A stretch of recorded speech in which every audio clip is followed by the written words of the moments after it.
오늘 주신 말씀을 가지고 기다림이라는 주제로 함께 은혜를 나누고자 합니다.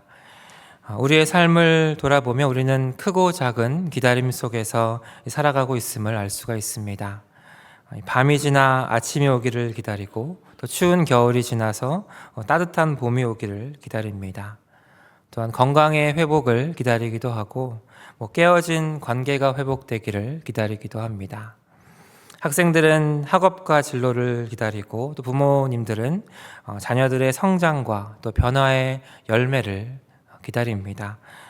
이 믿음의 여정 속에서도 우리는 기다림을 경험합니다. 기도의 응답을 기다리고 하나님이 그 약속이 성취되기를 기다리고 영적인 성숙을 또 기다립니다. 이처럼 우리의 삶은 이 기다림의 연속이다라고도 할 수 있겠습니다.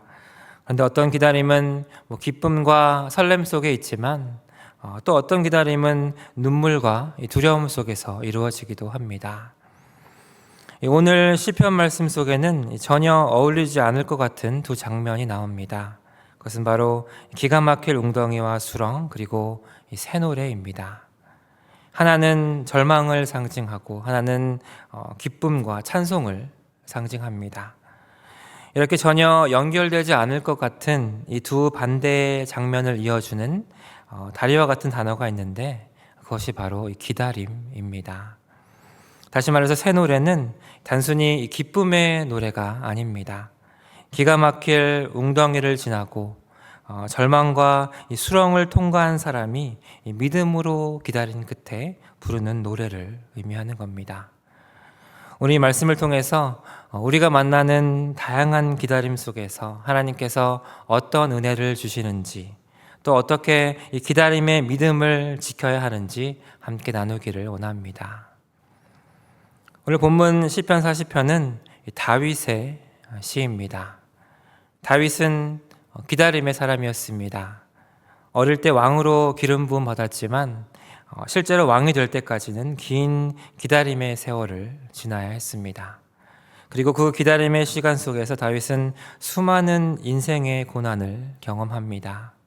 오늘 이 본문 2절에 나오는 표현처럼 그의 삶은 때때로 기가 막힐 웅덩이와 수렁 같았다라고 고백을 합니다. 우리가 일상에서 쓰는 말 중에도 기가 막힌다라는 표현이 있습니다. 너무 억울하고 어이가 없고 도무지 이해할 수 없는 상황을 만났을 때 우리의 입에서 저절로 터져 나오는 그런 말입니다. 이 기가 막힌다라는 이 표현을 통해서 이 다윗 또한 얼마나 절망적인 상황에 있었는지, 얼마나 힘들고 답답했을지를 우리는 짐작할 수 있습니다. 그래서 기가 막힐 웅덩이라는 표현은 끔찍한 멸망의 웅덩이, 파멸의 웅덩이, 절망의 웅덩이를 뜻합니다. 그리고 수렁이라는 말 또한 늪지대, 진창 같은 거 말을 가리킵니다. 그만큼 인생의 절망, 아무것도 할 수 없는 무기력, 그리고 아무것도 보이지 않는 그런 암흑을 상징합니다.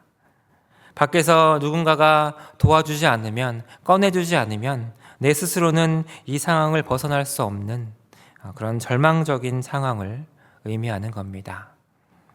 다윗은 앞도 보이지 않고 빠져나갈 길도 없는 웅덩이 속에 갇힌 듯한 답답함과 허우적거려도 더 깊이 빠져드는 그런 수렁 같은 현실 속에서 기가 막힌다라고 고백할 수밖에 없었던 것입니다.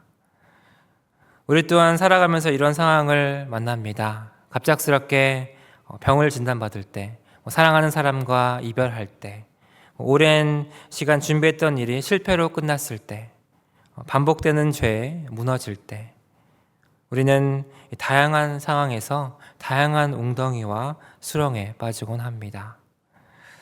다윗 또한 그의 삶에서 수많은 웅덩이를 만났습니다. 사울 왕에 쫓겨다닐 때, 적국으로 도망쳐 미친 척 해야 했을 때, 아들 암논이 다말을 범했을 때, 자신의 아들 압살롬이 반역을 했을 때, 정말 수렁에 끌려 들어가는 듯한 절망적인 상황이었습니다.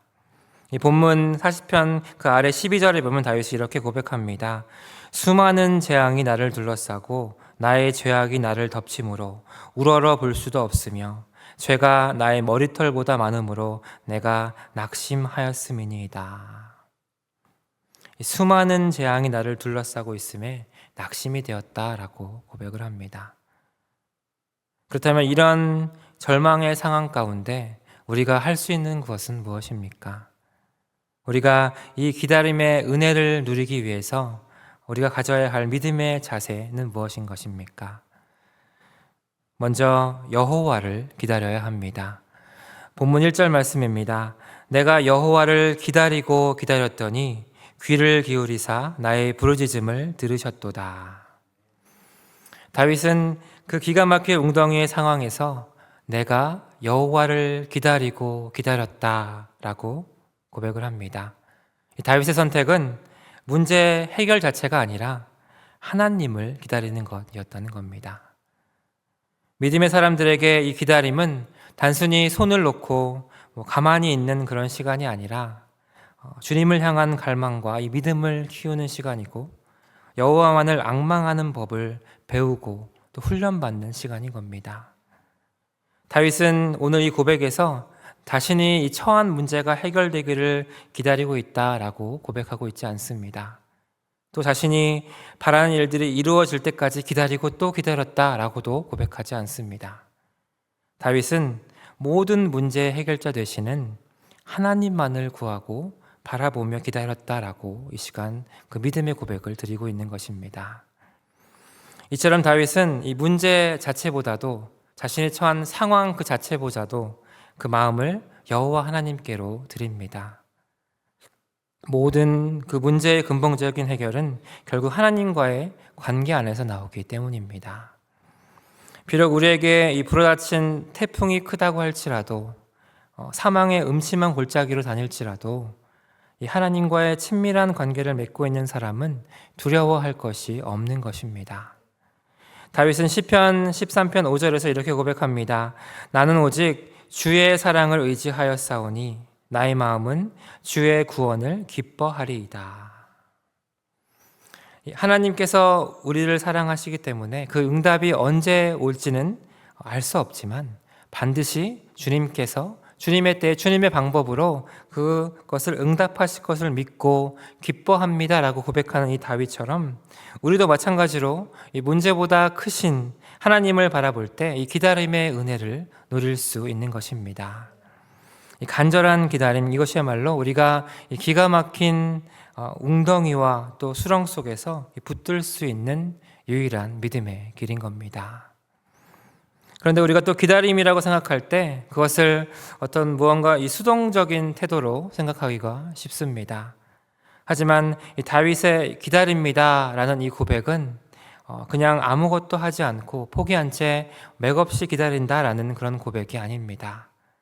아무것도 할 수 없는 이 절망적인 상황에서 이 기가 막힌 인생의 운동이 속에서 다윗의 이 기다림은 이 믿음의 가장 적극적인 표현이었던 겁니다. 하나님께서 하실 것을 믿기에 제가 기다리겠습니다 하는 믿음의 고백이자 신앙의 선포였던 겁니다. 하나님은 다윗에게 장차 이스라엘의 왕이 될 것이다 라고 하셨지만 이 사울 왕의 질투로 인해서 이 목숨을 건 길고 긴 이 망명 생활에 다윗은 들어가야 했습니다. 다윗은 그래서 사울의 이 창과 칼을 수도 없이 피하며 수많은 세월을 떠돌았지만 하나님의 그 때를 기다렸습니다. 그러던 어느 날 다윗이 숨어 있었던 그 굴에 이 사울이 들어왔을 때 이 다윗과 함께했던 사람들은 이때가 기회입니다. 하나님께서 원수 갚을 기회를 주었으니 사울을 이제 해쳐라라고 다윗에게 말합니다. 드디어 사울 왕을 없애고 이 고난의 삶을 끝낼 그런 절호의 기회였던 겁니다. 하지만 다윗은 사무엘상 24절 6절에서 이렇게 말합니다. 내가 손을 들어 여호와의 기름 부음을 받은 내 주를 치는 것은 여호와께서 금하신 것입니다 라고 고백하면서 하나님의 방법이 아니었기 때문에 하나님의 뜻이 아니었기 때문에 그 길을 선택하지 않았습니다. 아들 압살롬의 반역 가운데에서도 마찬가지였고 그리고 자신의 신하들의 조롱 가운데에서도 다윗은 자기 힘과 능력을 쓰지 않고 하나님의 때를 기다렸습니다. 다윗은 자신의 방법이 아니라, 사람의 방법이 아니라 하나님의 이 때와 방법을 따르는 이 기다림을 택했던 겁니다. 반대로 이 사울왕은 어땠습니까? 다윗을 수도 없이 없애려고 했던 이 사울왕은 하나님을 기다리지 못했습니다.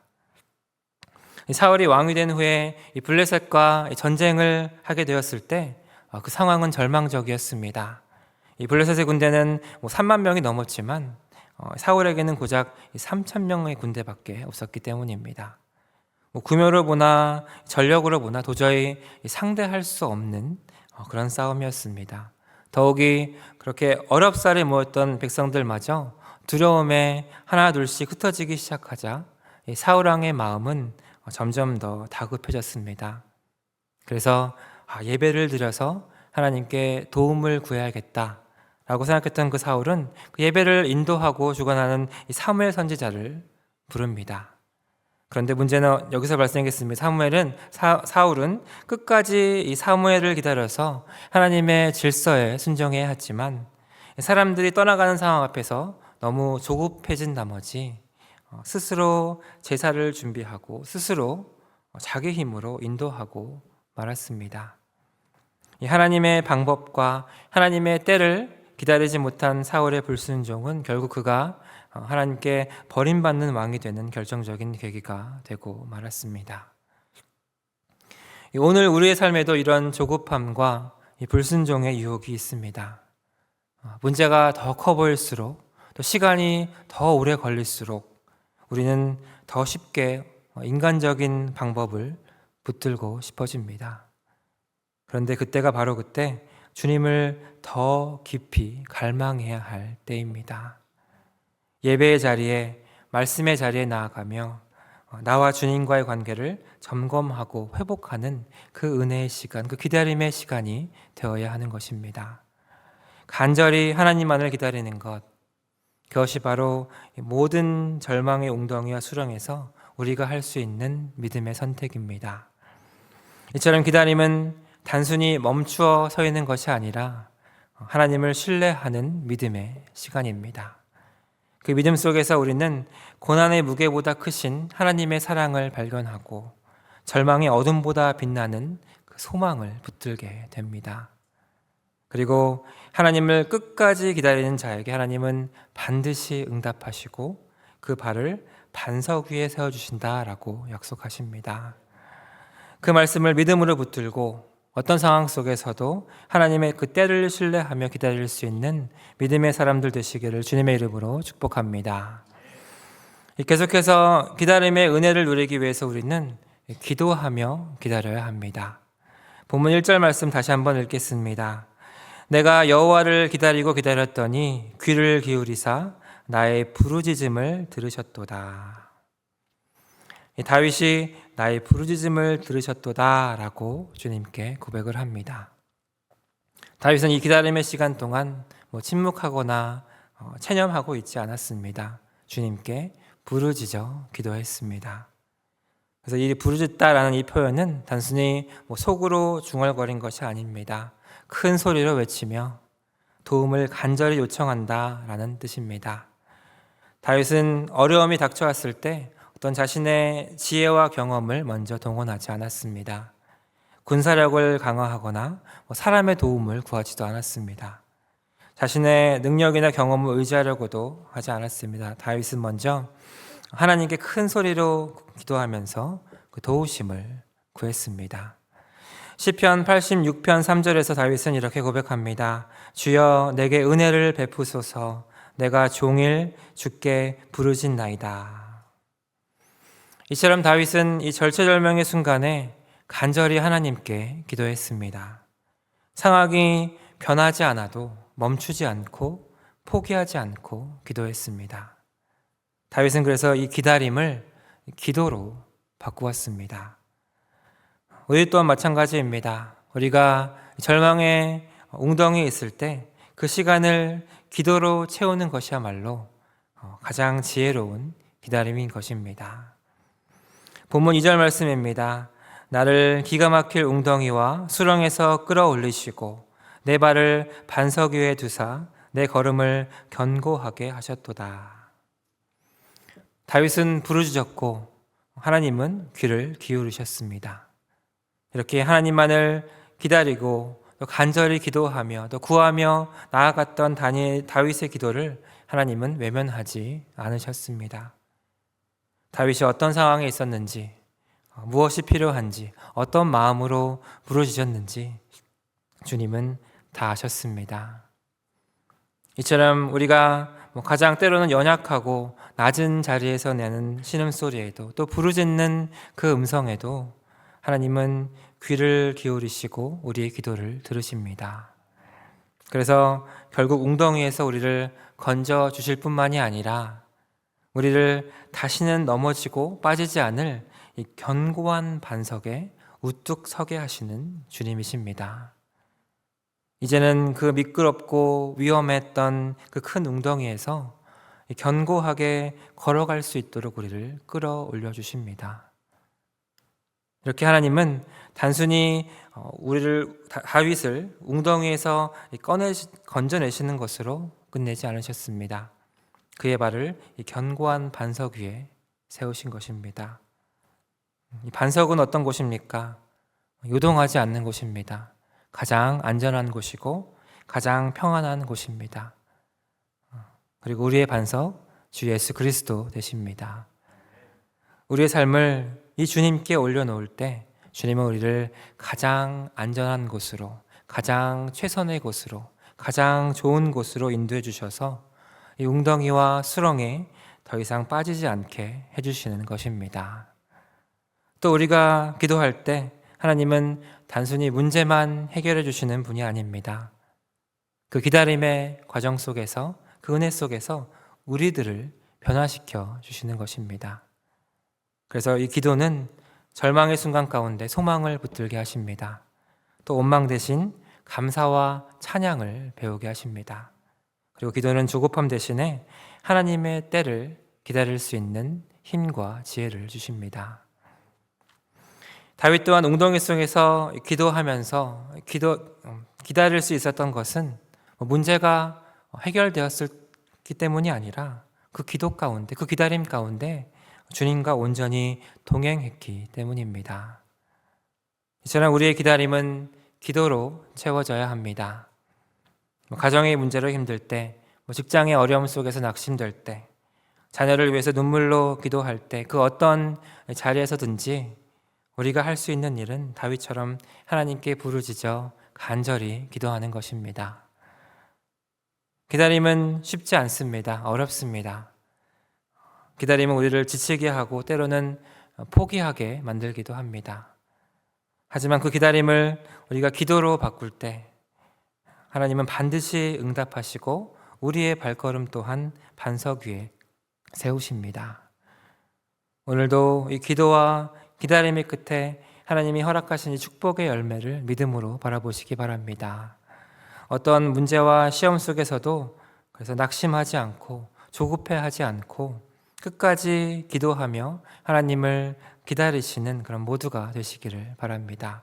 그래서 그 기다림의 은혜를 풍성히 누리는 모두가 되시기를 주님의 은혜로 축복합니다. 마지막으로 기다림의 은혜를 누리기 위해서 우리는 새 노래를 부르며 기다려야 합니다. 본문 3절 말씀입니다. 새 노래 곧 우리 하나님께 올릴 찬송을 내 입에 두셨으니 많은 사람이 보고 두려워하여 여호와를 의지하리로다. 다윗은 웅덩이에서 이 건짐을 받은 것에 그치지 않고 하나님께서 그 입에 새 노래를 주셨다라고 다윗은 노래합니다. 여기서 이 새 노래란 단순히 새로운 멜로디가 아니라 새로운 은혜의 경험에서 나오는 그 찬송을 의미합니다. 사람의 힘과 능력으로는 도저히 빠져나올 수 없었던 그 고난의 고통과 그 죽음의 웅덩이에서 구원받은 이 다윗은 그 감격과 감사를 이 새 노래로 표현했습니다. 그 다윗에게 이 웅덩이와 수렁은 그래서 더 이상 끝없는 이 탄식의 자리가 아니라 이 새 노래의 재료가 된 것입니다. 바로 이것이 기다림의 은혜입니다. 이처럼 우리가 기다림과 이 기도의 자리를 통과할 때 하나님은 반드시 우리의 입술에 이 새로운 찬양을 허락해 주십니다. 출애굽기 15장에도 보면 이 홍해를 건넌 이스라엘 백성이 하나님을 노래합니다. 출애굽기 15장 2절 말씀입니다. 여호와는 나의 힘이요 노래시며 나의 구원이시로다. 그는 나의 하나님이시니 내가 그를 찬송할 것이요 내 아버지의 하나님이시니 내가 그를 높이리로다. 이 구원을 베푸신 하나님, 절망의 노예 생활을 끝나게 하셨던 그 하나님을 노래했습니다. 홍해를 건너게 하시고 그들을 살리신 그 하나님을 찬양하며 이스라엘 백성들은 새 노래를 부른 것입니다. 오늘 다시 본문 3절에 보면 새 노래는 우리 하나님께 올릴 찬송이다 라고 기록됩니다. 다시 말해서 이 새 노래의 대상은 내가 아니라 하나님이십니다. 내가 잘 버텼다가 아니라 하나님이 건지셨다가 새 노래입니다. 내가 이겨냈다가 아니라 하나님이 승리케 하셨다가 새 노래입니다. 그래서 이 새 노래는 어떤 인간의 잘남과 노력과 능력을 자랑하는 것이 아니라 모든 영광을 하나님께 돌리는 노래를 말합니다. 또 새 노래의 말씀을 보면 또 본문 후반부에 많은 사람이 보고 두려워하여 여호와를 의지하리로다라고 말합니다. 이 다윗의 새 노래는 단순히 개인의 감사로 끝나지 않았습니다. 다윗은 이 고백과 이 찬송을 통해서 사람들이 하나님을 의지하게 되었다라고 선포하고 있는 것입니다. 다윗의 새 노래는 그래서 개인의 고백을 넘어서 많은 사람들을 하나님께로 인도했습니다. 그 결과 그 공동체 전체가 하나님을 두려워하며 의지하게 됩니다. 오늘 우리의 찬송도 마찬가지입니다. 우리가 주님께 드리는 이 새 노래가 그냥 주일 한번 예배 시간에만 들리는 노래가 아니라 우리 삶 가운데, 우리 삶 속에서 울려 퍼지는 간증의 노래가 될 때 우리가 부르는 이 찬송으로 말미암아 많은 사람들이 하나님을 알게 되고 또 주님을 의지하게 될 줄을 믿습니다. 그렇기 때문에 우리의 입술에 이 새 노래가 흘러 넘쳐야 합니다. 그리고 우리 삶 속에 이 새 노래가 있어야 하는 것입니다. 그렇게 우리가 될 때 우리의 이 삶 자체가 하나님을 증거하는 새 노래의 통로로 쓰임받게 됩니다. 우리의 찬송을 통해서 많은 사람들이 살아계신 하나님을 알게 될 것이고 주님을 의지하게 될 것입니다. 이처럼 누군가의 간증과 찬송이 공동체 전체를 세우고 믿음을 회복시키는 불씨가 될 수가 있습니다. 한 가정의 작은 회복의 이야기가 다른 가정을 살리고 한 청년의 작은 간증이 다른 청년에겐 소망을 줍니다. 이것이 바로 이 새 노래의 능력입니다. 우리의 새 찬송이 세상의 구원의 통로로, 복음의 통로가 되는 것입니다. 예수님께서도 십자가 죽음이라는 가장 깊은 웅덩이를 지나 부활의 새 노래를 부르셨습니다. 우리 역시 그 주님을 바라보며 기다림 가운데 주시는 은혜의 새 노래를 부르게 될 줄을 믿습니다. 하나님 함께 하시기에 우리는 어떤 상황에서도 어떠한 환경에서도 그 어떠한 웅덩이에 우리가 빠져 있을지라도 이 승리의 새 노래를 부를 수 있습니다. 오늘 우리는 어떤 노래를 부르고 있습니까? 하나님은 오늘도 우리에게 이 새 노래 주시기를 원합니다. 그 새 노래는 오직 이 기도와 이 기다림의 자리를 통과할 때 주어집니다. 절망 대신 소망을 붙들 때, 불평 대신 원망 대신 감사로 고백할 때, 그렇게 찬송을 올려드릴 때 하나님은 우리의 입술에 새 노래를 주십니다. 우리의 인생에서 진정한 축복은 그래서 한 번도 웅덩이나 수렁을 경험하지 않은 것이 아닙니다. 오히려 그 웅덩이를 지나서 믿음으로 기다린 끝에 하나님이 주시는 새 노래를 부를 수 있는 것, 그것이 가장 큰 축복인 것입니다. 오늘도 우리의 입술과 삶이 이 새 노래로 가득 차서 우리에게 허락하신 이 새 노래를 통해서 하나님을 높이고 사람들을 하나님께로 인도하는 그 복된 통로로 쓰임받는 모두가 되시기를 주님의 이름으로 축복합니다.